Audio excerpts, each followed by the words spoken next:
let's say somebody can come in and they're going to buy into a lot for 200 grand. And you are going to spend 100 grand building them a tiny home. So they get a tiny home and they get some land. And then you have 100 grand left over. Now, if you did that 10 times, you'd have raised $2 million. You'd use $1 million to build the tiny homes, and you'd have $1 million left over. Welcome to the Tiny House Lifestyle Podcast, the show where you learn how to plan, build, and live the tiny lifestyle.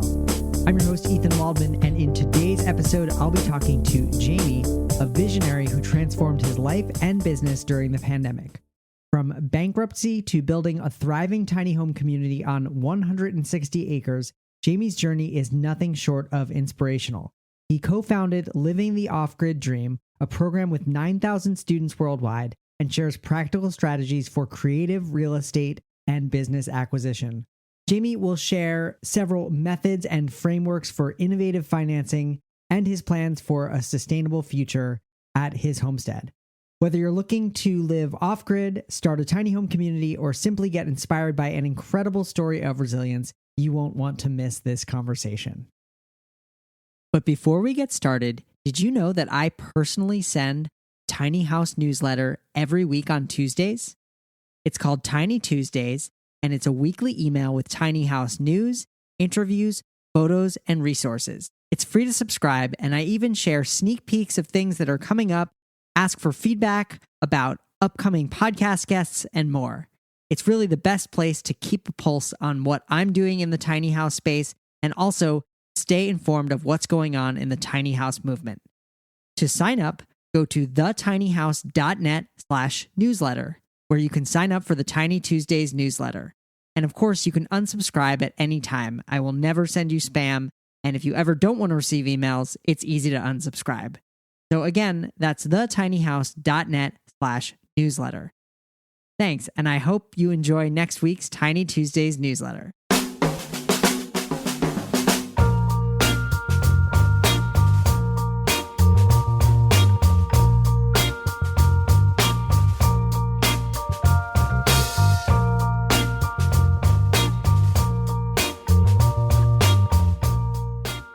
All right, I am here with Jaymie. After going bankrupt during COVID, Jaymie and his brother used creative financing strategies to buy 160 acres of barren land and turn it into a tiny home community, retreat center with Airbnb rentals, and are currently building out their regenerative farm. He's the co-founder of Living the Off-Grid Dream, a program that helps people do the same as they've done with over 9,000 students across 20 countries. After finding it hard to find good work at a fair price when it comes to tiny homes and structures, he and his brother Shelby bought Elk Ridge Cabin Company, a prefab dwelling manufacturing business. Jaymie, welcome to the show. Thank you. Thanks for having me. Yeah, thanks for being here. So can you walk us through your journey from bankruptcy during COVID to creating this, thriving tiny home community? I know that's probably a long question to answer, but maybe like what was going through your mind and the first couple of steps that you took? Yeah, I mean, I think it was something that was always in the back of my mind that I wanted to do, was to just the idea of owning some land, growing our own food, not having to work a day job, and just kind of living on the land and being close to nature and spending my days that way. Mm-hmm. And then when COVID hit, my previous business, I ran an e-commerce company. Mm-hmm. It had cash flow issues, and then we had to bankrupt the business and do an asset sale. And then I was working corporate for the company that bought our assets, and that went south fast. And really, it was so brutal that I was basically like, I have nothing to lose now. I just want to get out, and I want to go get some land and move to the forest, like I always said I would. So we saw people using creative financing strategies for real estate investment in the cities, which is very common, but we didn't see anybody applying that to rural land. So we use the same strategies, such as the BRRRR method, which we can chat about, to get into real land instead of just buying like a townhome or something in the city. Cool. Yeah, I mean, I definitely want to talk about the unconventional finance strategies because a lot of my listeners are in that same place of, they either already own a tiny house or they're building a tiny house or they're thinking about building a tiny house, but the where to put it, the how to buy land is kind of the biggest piece of the puzzle. So yeah, let's jump into it. Like what's the BRRRR method? You just mentioned something that I've never heard of. Yeah, so the BRRRR method is basically in the cities. What a lot of time, what a lot of people do Mhm. is there's the money person and then there's Mhm. the manager. Mhm. So the manager comes in with no money, and the money person comes in and they put the 15% deposit down, plus they co-sign. Mhm. So they come in with a good credit score and all that. And then oftentimes they even put a little money on top to renovate the house. And then the manager will take that, they'll find the property, they will pay and manage the renovation of the property, Mhm. and then they will rent it out and then use the rental income to pay the mortgage. So the manager is responsible for paying the mortgage, Yep. and then they will refinance it and then repeat. So that's where Mhm.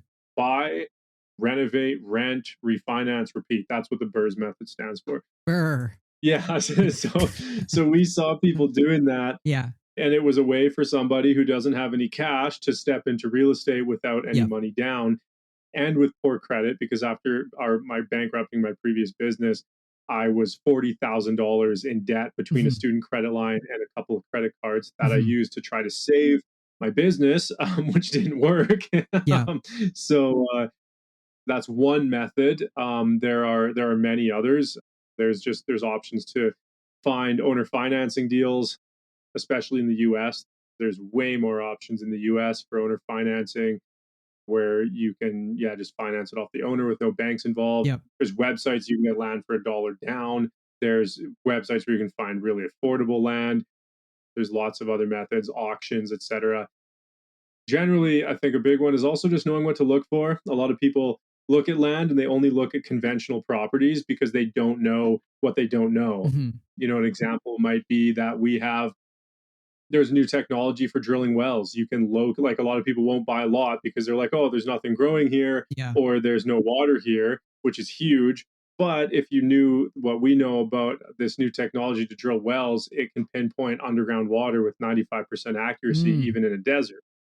Like, people don't value that land, but with that, you Yeah. could turn it into a lush oasis, and you could get it for really, really cheap. So there's lots of creative ways, even on just how you perceive the market and perceive what areas to get into. Okay, so did you use the BRRRR method to acquire your 160 acres? We use that method particularly, yes. And then, I think the next question that someone would ask is, well, how did you find the money person? Yeah, that's always an interesting one. Our story with the money Mhm. person is very interesting. So first, I kind of wrote this out, and I wrote this out just as a plan, and I would just kind of talk about it, and people kind of knew that this was something that I wanted to do. Yeah. And my journey was actually one where this is a kind of a side story, but it's exactly what happened. I had this arch nemesis in high school that I grew up in a rough area. He would give me death threats. He would threaten my family, Oh no. and it was a rough time. I dropped out of high school in grade 11 because we couldn't be down the same hallway together. We would Mhm. get in fights all the time. And it was super stressful. So I decided to drop out, and I went to an adult learning center, and I Mhm. just privately did my education. And then years and years later, I just messaged him, and we had both changed a lot or whatever. And I just messaged him, hey, let's stop looking over each other's shoulders and let's go for coffee and just call it truth, kind of thing. Yeah. So that's what we did. And I started talking about this dream that I had to, buy this land. And right away he was like, that's something that I always wanted to do. And then he ended up coming in and helping out with the down payment, co-signing, etc., Oh wow. to help us get this property. So if I can change my worst enemy who one day wanted to kill me into somebody who could come and do this, I mean, a lot of people want that, right? A lot of people are looking for land. A lot of people have this similar dream, and a lot of people don't have the time, or they don't, to build it out and manage it, Yeah. or they don't have the desire to live there full time. A lot of Mhm. people, it's like a dream that they'd love to do in the summers, have like a summer cabin kind of thing, but not Right. necessarily live there year round. Right. Right. Well, I think that it's across the board of, there are people who are just looking for a place to live in a tiny house full time. And yes, there are a lot of people who are looking for some kind of summer cabin or some kind of part time thing. Yeah, exactly. So, I mean, And the tiny home stuff is very unique. I mean, there's lots of other ways to find the money. We have a client actually that has demonstrated this other method very well, where essentially he has built a community, and doing a tiny home community model can actually be way easier to Hmm. gather the money with, because Hmm. instead of trying to get the money from one person, if you built a community, you could get the money from a bunch of different people. Yeah. So we have a client named Jonathan who did a community in Costa Rica, Hmm. and he's raised, I believe, over $5 million now for his Wow. community, and Wow. they keep buying up neighboring properties to expand, and they just keep making more lots for people. And basically everybody just comes in with a buy-in, and they'll come in and put, depending on the size of the lot, it could be 100 grand, it could be 300 grand, and they come in and they, buy in, and then he keeps doing that. And he budgets so that each person buying in doesn't just pay for their lot, but they pay enough to cover infrastructure bills. Hmm. So, for example, let's say somebody can come in and they're going to buy into a lot for 200 grand, Hmm. and you are going to spend 100 grand building them a tiny home. So they get a tiny home and they get some land, Yep. and that's what they have the rights to. And then you have 100 grand left over. Now, if you did that 10 times, you'd have raised $2 million. You'd use $1 million to build the Hmm. tiny homes, and you'd have $1 million left over. So with the $1 million left over, let's say you found that property for 500 grand. You could pay back the person who helped you buy the property, and you'd have 500 grand left over that you could then build amenities. Maybe you build a Yep. common area Yep. with a sauna and a natural swimming pool and whatever, a shared co-working office space, or whatever else it is that you'd want to do. So that's an interesting model that I think applies specifically to tiny home communities. That's pretty powerful. Fantastic. So I want to go back to your story because, kind of where we left off, you went bankrupt, you decided to, buy some land in the mountains. And I'm curious, and it seems like from there, you've gone into the tiny home community, some short-term rentals, teaching about living off grid. So can you kind of keep going on that story? Like, how did the tiny house thing kind of come into it? And was that what you were thinking of from the start, or is that something that you found along the way? The journey's definitely morphed along the way. Yeah. There were definitely some big elements of this that we had never planned on. The original plan was to build a nice small home, a little cabin in the woods, and have some Airbnb rentals, Hmm. and pretty much quit my job and never have to work again, and basically retire. So Hmm. my thought was, I'm going to retire in my mid to late 20s. Hmm. And that was the original thought. And then we got out here, and that's what we started with. We built the infrastructure for a retreat center and short-term rentals, Uh-huh. which is great because it's dual purpose. You could use it for help. Maybe we want some people to come help us build a garden, Hmm. or do something, right? You need housing for that. Yep. We do, live work exchange people that help us. You need housing. You can host retreats. We have people pay us to come and use this place as a wedding. We were Hmm. on our 7th month doing this. We went from barren land to making 30 grand a month on month 7. Wow. And that was from having that infrastructure to host events. And then in the meantime, we would rent it out on Airbnb. So that was our income for the first couple of years. And then the community side started because we needed help. So we naturally needed more like living areas for people. So we needed people who could bring their own homes. So we opened Yeah. them up and built sites for people who could bring and tow tiny homes here. So yeah, we've had a couple iterations of the community side. We've had community options for free, where people would come and stay for free in exchange for helping out around the property a couple hours a Hmm. day. Hmm. And that was fine for the phase we were in, but communities can get messy really, really fast. So now our community is all paid staff. Like, everybody who lives here is on our team, and they Hmm. are paid, or they are a live work exchange person. So we've had maximum 24 people on our property at any given time living here, including families. So yeah, there's kids running around, homeschooled, and all that stuff. Wow. Well, it does not sound like you're retired. No, I mean, it could be, Sounds honestly. like you're, yeah. Yeah. Sounds like you're working hard. Well, so that's a huge proponent of all of this, is people have this dream of doing this, but oftentimes when people get out here, they realize it is so much work. that Yeah. you end up just creating a job for yourself, and then you're kind of a slave to just something else, which Right. is just Right. trying to survive out here. So we wanted to make sure that we kind of used our business mindset to systemize things so that we didn't have to do the work if we didn't want to. So that if we wanted to leave and go to Mexico for a month, or we wanted to, go see our family and friends in the city for a few weeks, that we can leave and come and go at any time whenever we want. Yeah. And that requires good knowledge of like mechanical systems as well as human systems, of having a Mhm. good team and training and communication systems in place. Well, yeah, I can imagine that to keep the whole operation humming, and what an accomplishment to have done it in such a short amount of time. I mean, COVID started in 2020 proper, so you're only like 3-4 years into this.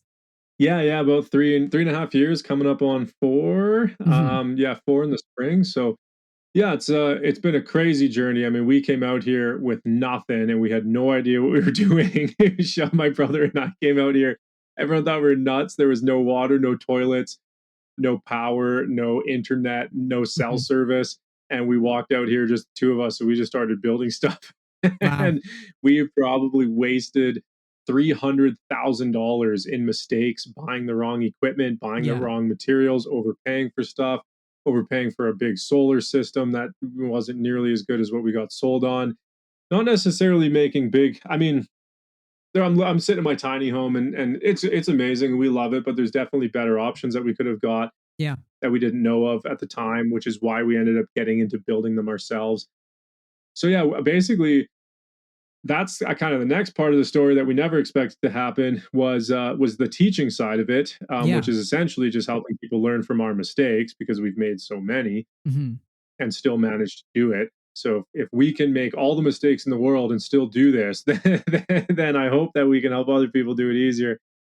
But yeah, we put out an Instagram story one Mhm. time, and this is back when we had a couple thousand followers. So we just put a story out there. We're like, hey, is anybody interested in learning about what we've done and how we've Yeah. done it and how Yeah. to buy land and design it and do all that stuff?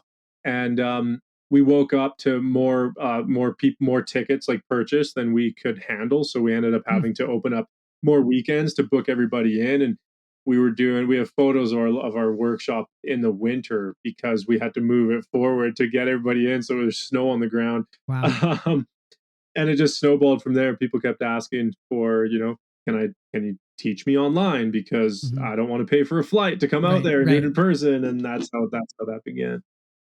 Yeah. So you've had over 9,000 students. Is that true? Yeah. That's amazing. Can you share any notable success stories? You mentioned Jonathan already. Sounds like he's totally killing it down in Costa Rica. But yeah, any other stories to share? Jonathan's a good example of the Yeah. community side of things because I guess we help people do homesteads, farms, communities, and retreat centers are kind of the four. And most people want Mhm. kind of a mix of all of them to some degree. Another client and now good friend, FJ in Pennsylvania, Mhm. he came in and he ended up talking personally with the landowner Mhm. and got $400,000 off of a $1.2 million purchase price, so about Mhm. 30% off, I believe. And he ended up getting $200,000 worth of heavy equipment Mhm. included with the purchase, Mhm. so bulldozer, tractor, all that kind of stuff, Wow. and then partnered with a the what's it called, Rosedale Institute or something like that. It's the institute who created the organic farming like certification Okay. essentially in the US. And they basically offered to come in and help him build out his farm for free with government grants. So he's a really good example of leveraging other people and other organizations to help build his dream. And he started with Mhm. nothing. When he was looking at that property, he had no idea where he was getting the money from. So yeah, so that's a really cool example. We have a mother of two in the Okanagan in BC, which is right near us. It's one of the most expensive places in North America. Mhm. We're talking like you're in the you're in the you're in the millions of dollars to be able to buy something in the Okanagan Valley. Like you're probably like $2 to $3 million for like kind of a decent home on like, I don't know, an acre. Mm-hmm. And then for anything more than that, you're like, if you were to buy a farm, you're looking like in the, closer to 10 million. Wow. So she managed to come in here and find a good lot that had good zoning for what she wanted to do, to build a community. Mm-hmm. So she has people coming up with tiny homes and other people building houses and that kind of thing. So yeah, she's doing the community thing. She also has geodomes up. So she came in with as a busy small business owner, mother of two, and was able to come in with no money down and make her dream happen and leave a legacy for her kids. So that's really a really cool project to see come to life as well. Awesome. So I'm going to just share a little what's going on in my head, because my next question was going to just be, what about someone who's doing it on like a smaller scale, like just for themselves? But then what I realized is that it seems like, well, I guess this is my question. Should people be thinking beyond just a single parking spot for their one tiny house? Like, it sounds like what you've put together here, or what you're alluding to, is that if you try to do more of a development and say buy land and make parkings for 5 tiny houses or 10 tiny houses, that can actually become a profitable venture for you, rather than, buying the one little piece of land for your one little tiny house that you're going to pay for. It totally depends what everybody wants. Like, Mm-hmm. basically you can strategize for whatever it is that you want. Mm-hmm. The way that I think about it, though, is that like, it just kind of depends on what you want for your lifestyle, I suppose. Sure. If everybody had money to go buy land and park their tiny home on Mm-hmm. it, then I wouldn't be teaching anybody anything. I mean, I can teach people what land zoning to get, and I can teach them how to design it and how to budget and all that stuff. And that's really important as well, and will save you a lot of money. But for the most part, what we're kind of talking about is that land is really expensive, and people who buy tiny, like if everybody had a bunch of money, they probably wouldn't even be buying tiny homes to begin with. They probably would be just going and buying a normal house and call it a day, right? So generally, most of these projects from this perspective are a little bit kind of going into it with the budget. Mm-hmm. So I like to think in terms of sustainability and being self-sufficient. And a lot of people think about that when they want to grow food, they want to have, lower bills and all that kind of stuff to achieve financial freedom. That's a big part of what this is about. But I think when people think of like growing food and that kind of stuff, that's what they think of when they think of self-sufficient. Yeah. But I always argue that they forget about the financial self-sufficiency of it. Mm-hmm. So I'm like, if you read, for example, like Guy Kawasaki, Rich Dad, Poor Dad buys a house, lives in it, and just pays his mortgage every month. Mm-hmm. Rich Dad sees that as a liability because it is. Mm-hmm.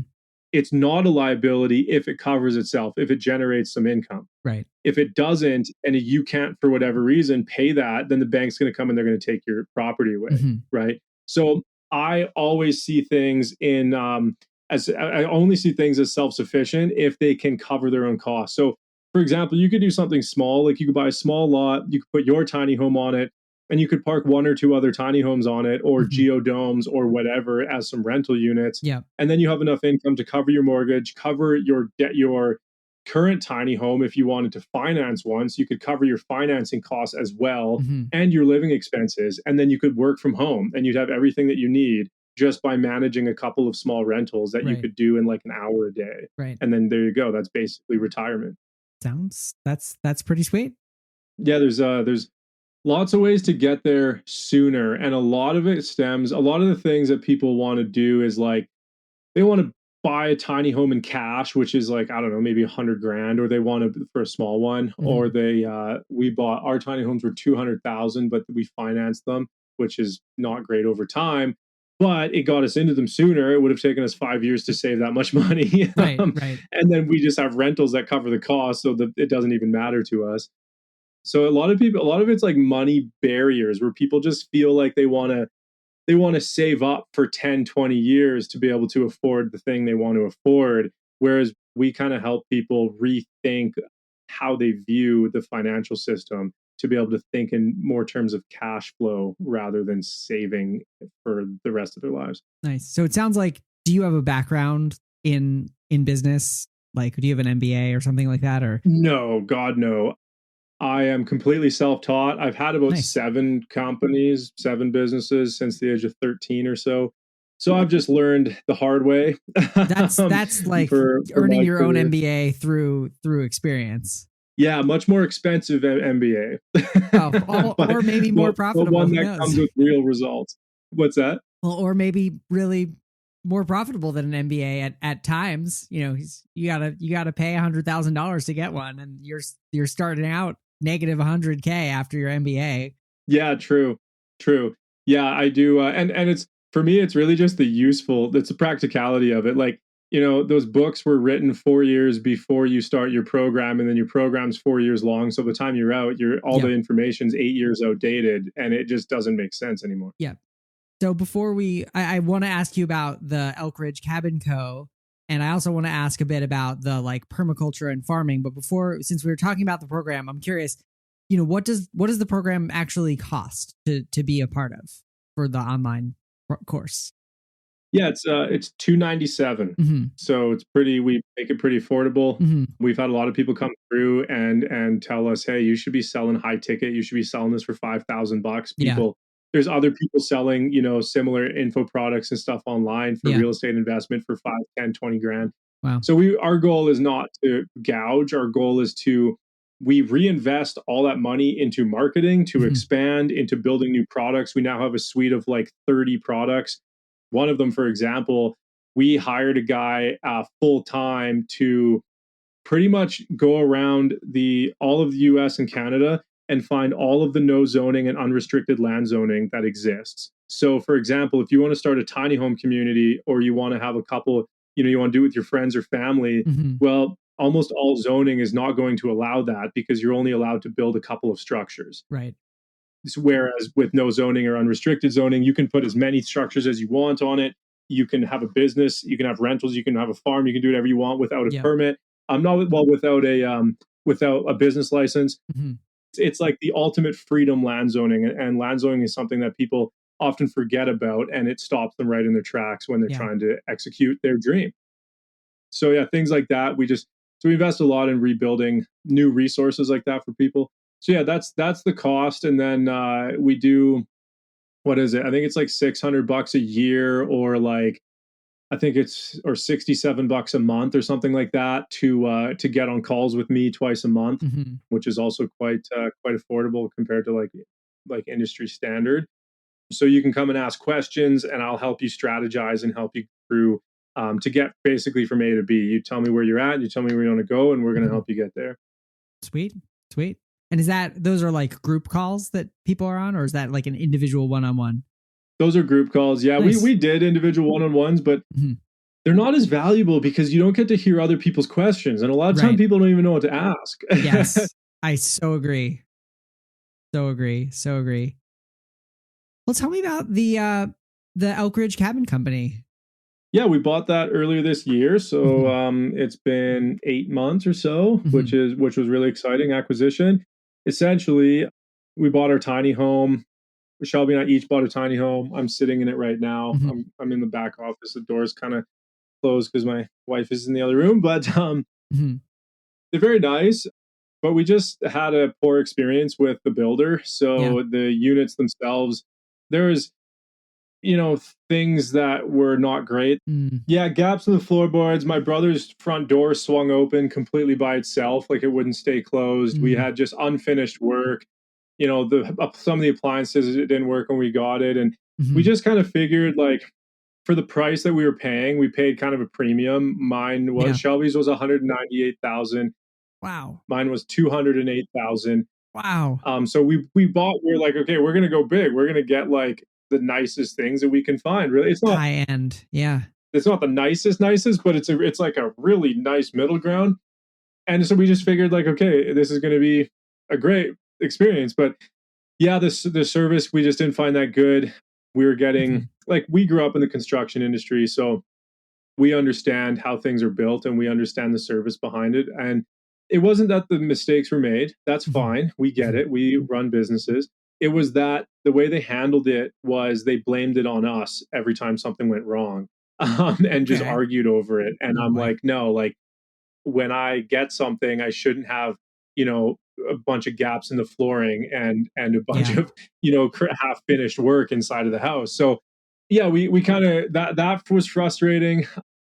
The pricing, we just knew that we could get something for a better price. And to Yeah. give you an example, with our new business, we sell the exact same thing that has more square footage in it for about 125,000.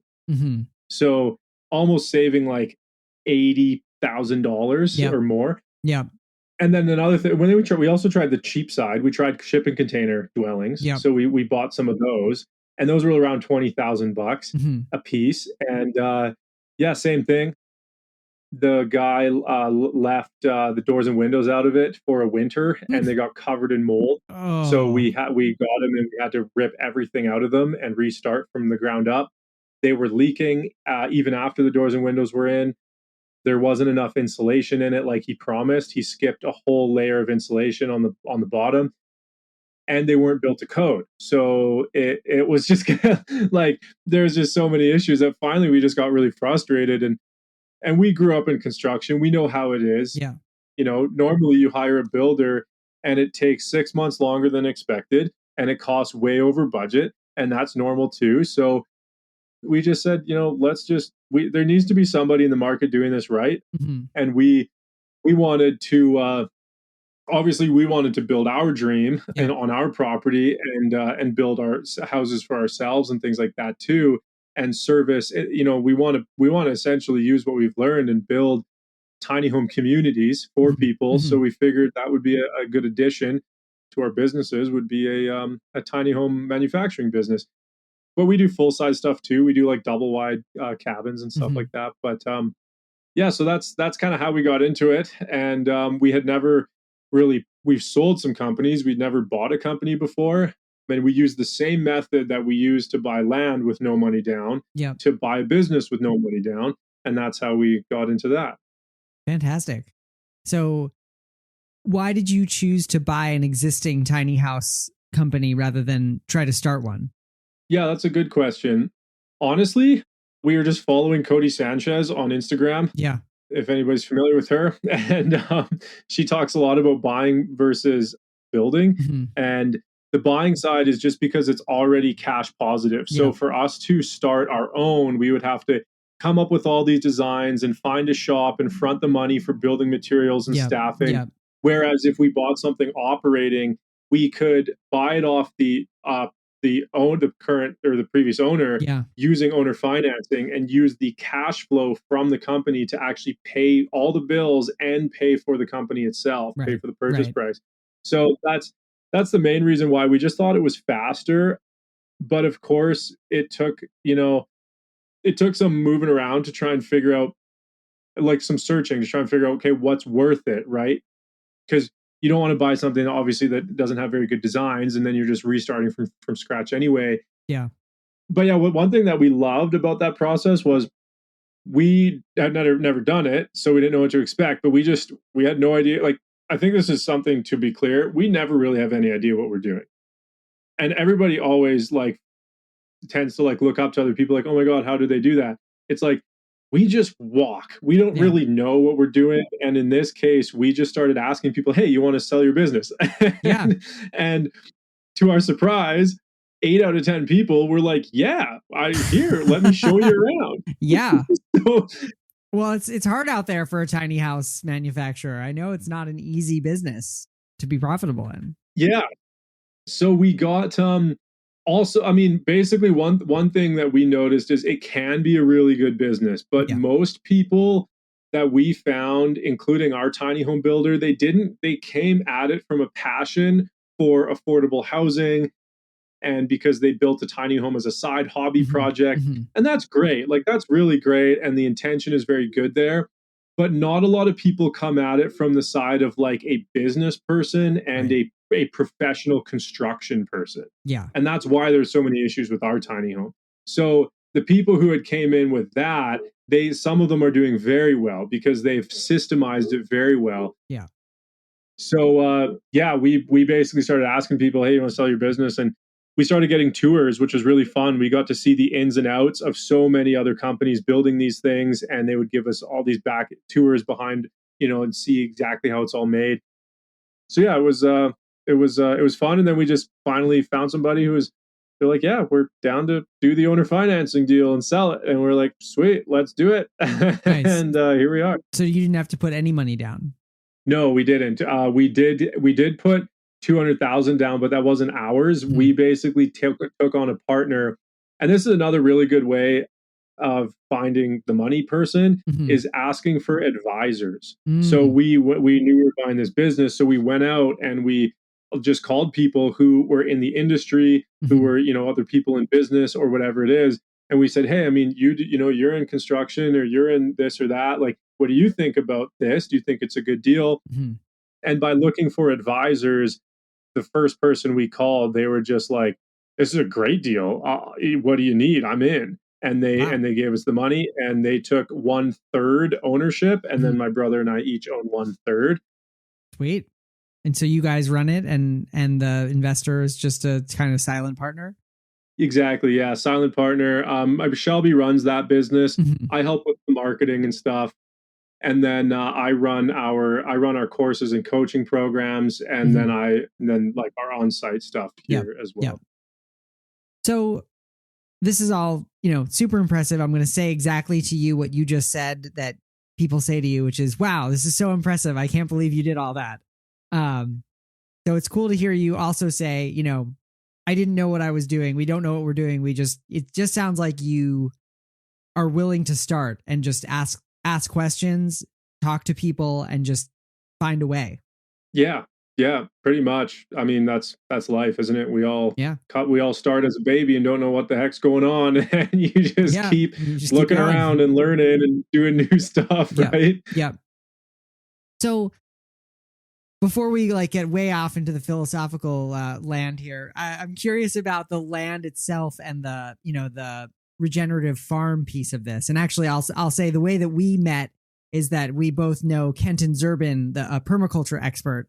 And Kenton actually introduced us. As soon as he mentioned your business and your land, I was like, oh, you got to introduce me. I want to interview him for the podcast. So talk to me about the regenerative farming piece of things and what you're going for and where you are with it. Beautiful. Yeah, we're kind of just starting, but I'll let you know kind of what our property is like to give you an idea of what we're working with. So we have 160 acres. It's very mountainous terrain. It is not traditional farmland in any way whatsoever.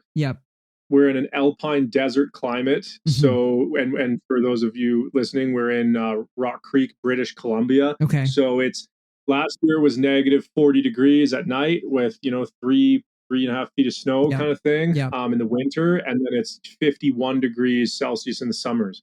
So it's very hot in the summer, like a desert, and it's very cold in the winter, like an alpine climate. Our soil is dead and dry and silty, and just it's a cloud of dust over here in the summer. So and our well is 8 gallons a minute, so we do not have nearly enough water to support any kind of agricultural use. Otherwise, other than maybe like a small like hobby size farm type thing, which is kind of where we're at now, slowly building up. So because we don't have enough water, we need to do catchment. So we're planning on building it'll be the second largest project of its type for water catchment for the amount of ponds that will be built here and networked together by swales. Okay. I believe the only one larger would be Sepp Holzer in Austria, I believe was his project, which is a very famous permaculture project. So we're hoping to do something similar to that and use that to replenish our aquifer, as well as to, just slow down the water and hold more water for usability on the property. So that could be gravity feeding orchard systems, pasture land, just used generally for, for cattle and stuff to drink. Yeah. Then the second layer will be cattle. So having regenerative managed cattle around the property to be able to rebuild the soil health. Yeah. So we just got our first little baby herd. So we have 6 cows now. We got our own bull and some heifers, so we can start a breeding program and just slowly build that up as our grasslands come back to life and allow for more head of cattle. And like little things like hobby farm stuff, we have some laying hens, and we've got a big market garden, and we do garlic. And this year I planted 130 orchard bushes and trees for fruit and things like that. So yeah, we're kind of getting that started. But basically, the way I see it is the financial sustainability piece and the lifestyle piece of like, I want to have an orchard. I want to have cattle. I want to know where my food comes from because I don't trust the system.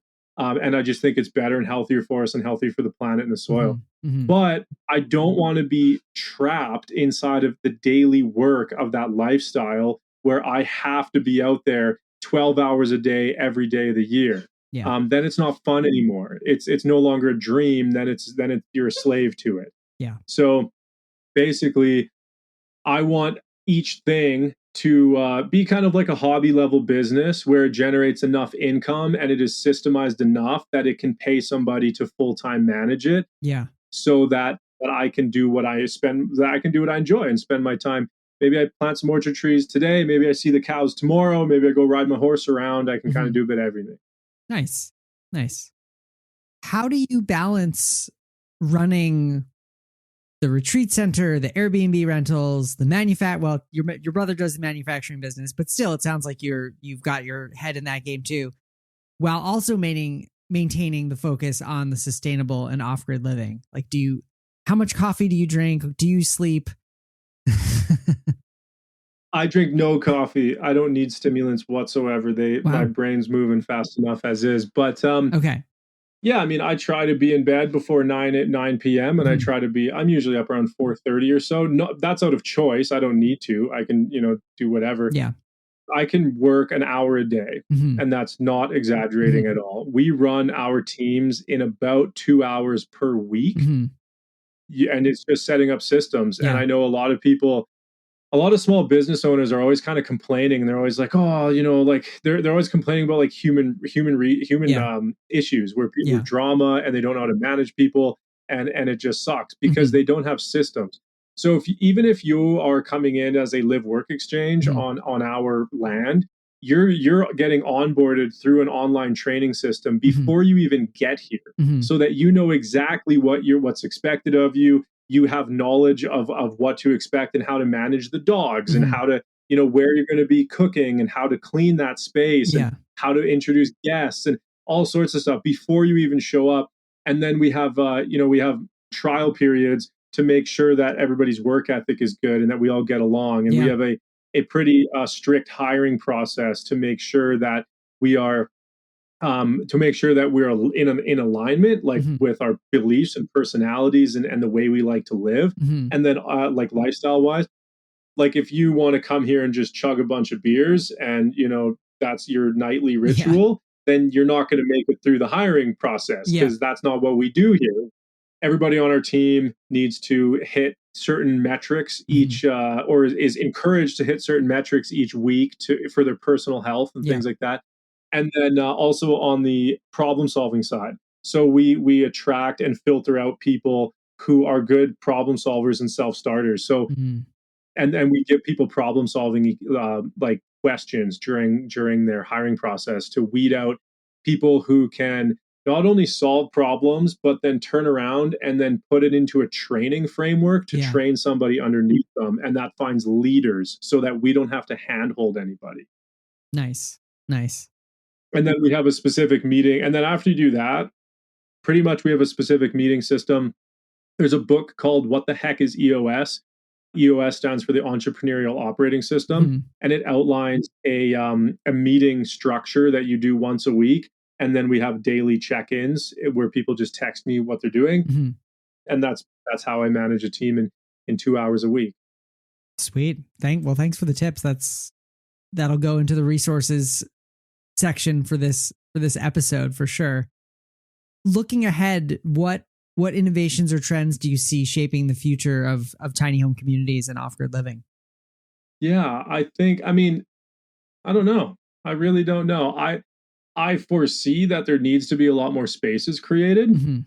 Like there's so many tiny homes being sold, and I know that because we run one of the businesses, and we know a lot of the people in it. So I know these guys' output, and I'm like, where are people putting all these things? That I think most people are still kind of hunting for people's backyards and trying to slide it into the back of somebody's orchard or farm without the government noticing. And I think that we're going to have to start building some communities for people to actually park these. Yeah. Which is a model that we would like to explore. But I think that's in dire need. There's kind of a weird gap, right? Like I see like people trying to park them in the back of someone's farm or property. And then I see people, maybe parking them in like an RV park. Mm-hmm. But a tiny home in an RV park isn't necessarily what a tiny homeowner is looking for. You're 5 feet away from your neighbor. The point of it is to have some freedom and have a yard and have space to grow some food. And you know what I mean? Like it's a different vibe of people. It's a more elevated vibe than most trailer parks. So I think there's got to be this like happy medium of building some kind of intentional space that's meant for more of a high-end tiny home community. Yep. And we brainstormed this, and I think that I hope people take this idea and run with it. Mm-hmm. But I think it'd be cool to imagine a place where everybody gets more land and more space, and they can bring their tiny home, and you could have co-working spaces, and you could have a big common area for events and a spa and a gym. And you could even have commercial locations where people could pay a little extra and have a commercial space to run a business out of. Or they could get a lot that backs onto a bunch of farmland if they want to farm some goods. And whatever it might be, I think that there's things like that need to start coming around, and it's going to make these decisions a lot easier. Yeah, well, I think they are coming around slowly, but the trend is in the right direction. Yeah, there's definitely been a lot, and it's been cool to see. Like we've helped some clients do it. We've helped some clients. A common one is people turning campgrounds into tiny home villages because the land zoning works. Yeah. Well, one thing I like to ask all my guests is, what are 2 or 3 resources you recommend? Could be books or YouTube channels or Instagram follows. You already mentioned a couple actually. You mentioned What the Heck is EOS? You mentioned Cody Sanchez. Anything else that you like to recommend? I'd say our email list. Mm-hmm. It's free, so people can sign up to our email list. And I write pretty high value stuff, very tangible, very actionable, giving people step-by-step stuff. So if you don't feel like paying for the course, it's still a really awesome resource for that. Yeah, I don't know. I mean, a common one as far as people kind of living off grid and stuff, a lot of people love the Humanure Handbook for like compost toilets. I think that that's something that everybody should read. It's kind of like potentially a little off topic, but I think that one's good. Yeah, I don't know. I think that's probably a good place to start. Well, awesome. Jaymie, thanks so much for being a guest on the show. I hope you'll just stick around for a second after we stop recording. And it was great to meet you. And congratulations on your success. And I hope it continues. Thank you. You as well, Ethan. Thank you. Thank you so much to Jaymie for being a guest on the show today. You can find the show notes for this episode, including a complete transcript, links to the program that Jaymie talked about, and lots more resources at thetinyhouse.net/311. Again, that's thetinyhouse.net/311. If you enjoyed this episode, please make sure to share it with someone who you think would enjoy it. Your support means the world to us and helps keep the tiny house movement thriving. Well, I'm your host, Ethan Waldman, and I'll be back in 2 weeks with another episode of the Tiny House Lifestyle Podcast.